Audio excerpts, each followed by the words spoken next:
Space is not a dreamy place, and it is not as calm as it may seem from Earth's perspective.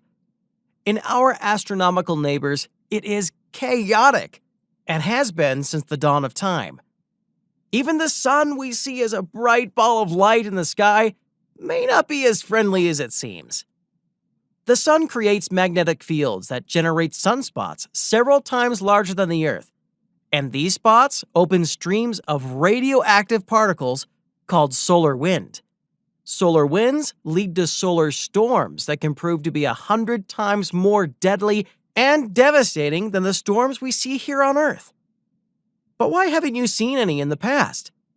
Is it just a theory? Or is it something that will happen eventually, but not as soon as you think? As the inevitable death of our sun? It may not sound too serious right now, but could a solar storm end life here on Earth? To answer this question, we must first understand how solar storms form and what risks are involved if it were to happen in this area.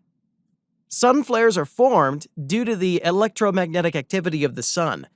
Gases create activity on the sun's surface, and as they constantly move around, it builds up magnetic energy and forms electricity.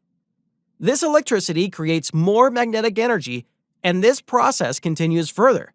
The areas where the magnetic field is stronger than other areas of the sun's surface become cool and appear dark. The magnetic field is so strong that it traps heat from the surface. Whenever the magnetic fields near the sunspots tangle, they cause an explosion of energy called solar flares. These solar flares often accompany coronal mass ejections, CME, extreme bubbles of radioactive particles that go remarkably high up in space, often reaching or even passing Earth. When these particles reach Earth, most of them are deflected by the Earth's magnetic field. Those particles which escape at the North Pole drop down on the Earth, creating beautiful auroras.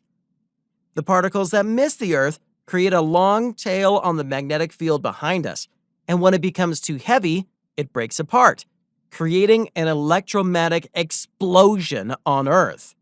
Normally, the effects recorded cause a disruption in radio signals, but the consequences of massive eruptions can worsen, and it will not be the first one. In 1989, the worst CME event to strike Earth was recorded. It fried a New Jersey transformer and left 6 million people in Quebec without power. The largest event on record is called the Carrington event in 1859, and it is said to be at least 10 times more intense. It sent searing currents through telegraph cables, sparked fires, and shocked operators. Meanwhile, the northern lights danced as far south as Cuba. Although we may prepare ourselves for the next threat, we are in more harm now than we've ever been previously. Everything that humans rely on today runs on electricity, and this dependency can cost us more than we can imagine. A major event can occur within the next few decades, and research suggests that Carrington-like solar storms strike Earth once every few centuries. A recent study found there is a 12% chance that another storm will occur within the next decade. It will halt all things that depends on electricity to run, from water pumps to supply chains. Everything will collapse, and these are just the small things we count on the surface. Hospitals will be without power, and everything that is needed to govern the world will no longer exist. Our world will fall into a big catastrophe with people all over panicking, and any debate that everyone will stay calm can easily be ruled out. We will be able to see it coming, though. The solar telescopes can pick up the incoming flow, and we may receive warnings about 30 to 50 minutes before Earth will flow through the storm like a rock in a river stream. However, we may never be able to recover from a storm like this. The cost of recovering from damages caused is estimated to be roughly $4 trillion just in the US alone.